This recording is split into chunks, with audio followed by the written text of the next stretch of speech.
Today we are getting into something that often brings a lot of confusion, a lot of frustration, and many people don't really know what to do with this information. Maybe you've gotten labs done and everything comes back as quote unquote normal, yet you don't feel normal. Hey, welcome to the Style and Stewardship Podcast. I'm your host, Cher, and I'm a certified holistic nutritionist. This space is all about faith-led health stewardship. You feel like something is off. Maybe you're dealing with inflammation, maybe you're dealing with fatigue, maybe you're dealing with some digestive concerns, and you're wondering, things are coming back normal. I want to help put this into perspective of how lab ranges are created and how we might look through a more holistic lens to support your health and your wellness. If you're watching on YouTube, be sure to subscribe and like this video. If you're listening on Spotify or on Apple, wherever you get your podcast, be sure to leave a review if you love it. I'm not a doctor. I do not treat, cure, diagnose any medical condition. And I love to help clients in this area because we're taking real data that comes from your body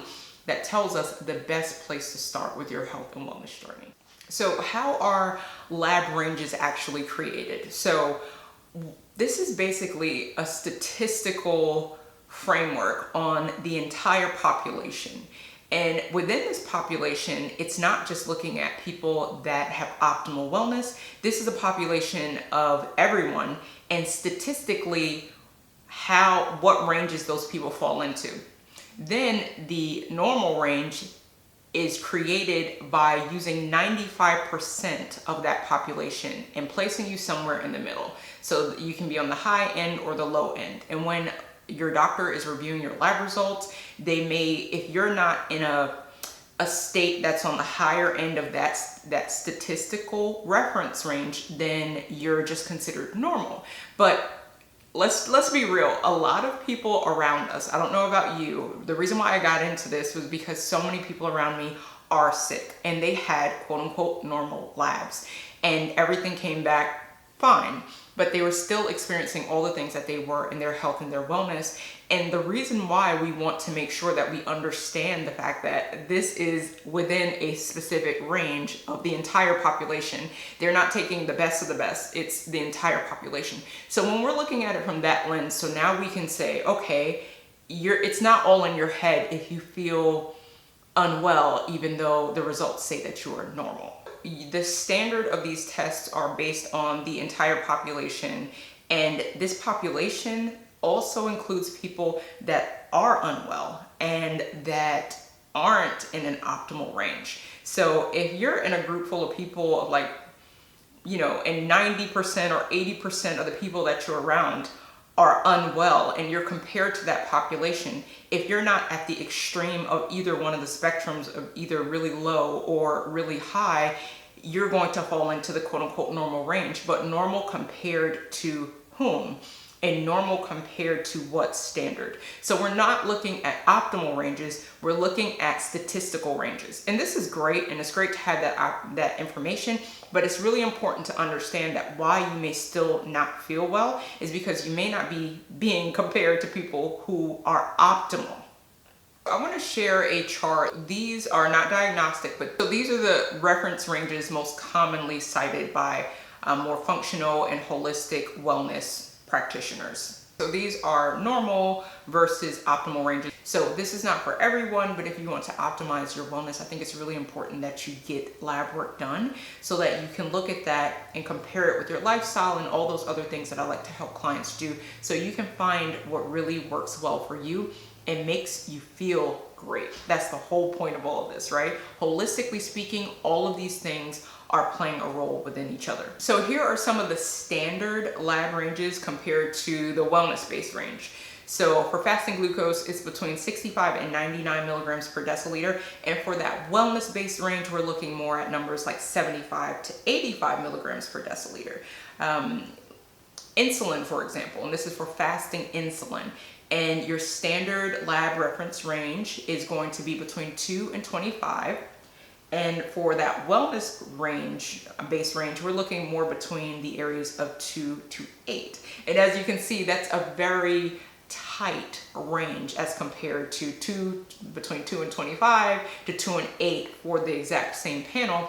And that's because we're looking more at a wellness-based range and not just at the population at large in that statistic. I use this type of reference range to basically guide my nutrition and lifestyle recommendations in a supportive way, not to treat or diagnose any sort of lab values. You always want to go through your doctor when it comes to things that you might be trying to avoid or prevent, and speak to them about that. But I help with the lifestyle aspects of it, and these are just some of the ranges.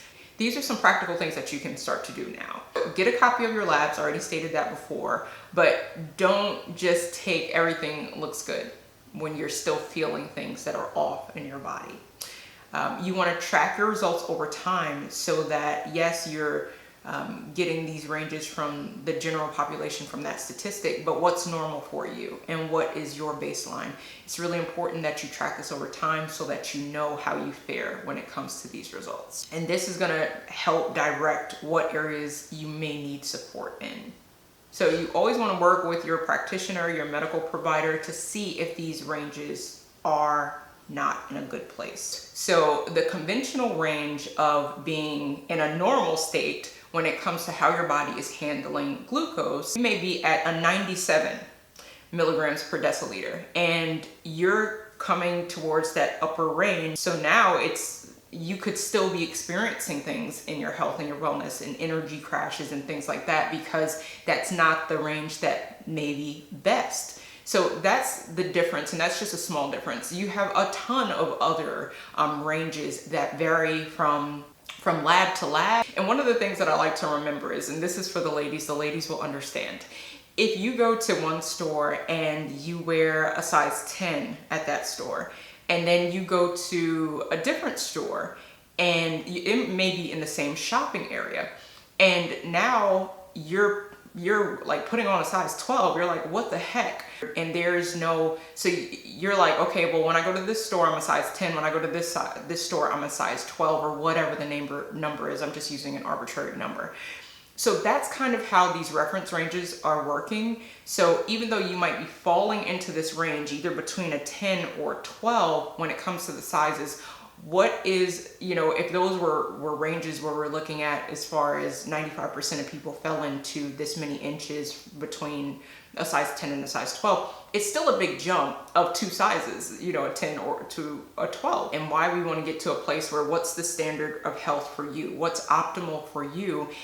And we want to look at this through what are you eating? What is your lifestyle like? How are you feeling? Because we can't just go off these ranges when this range is a comparison to other people. One of the other things that's really important to do, and why you should be getting these reference ranges and getting your blood work done every single year, is because you want to see and get a baseline for where you're falling. And when I work with clients, I want them to have already had this done, or to get this done, because it's really important that we're testing and we're not just guessing when it comes to how you're feeling and what areas may be optimized. So I'm not a doctor. I do not treat, cure, diagnose any medical condition, nor do I run any diagnostic tests. However, we can look at those lab values in those ranges based on how you're feeling and figure out what's optimal for you through what you can eat and supportive supplementation if necessary, and what lifestyle factors may be playing into the things that you're experiencing.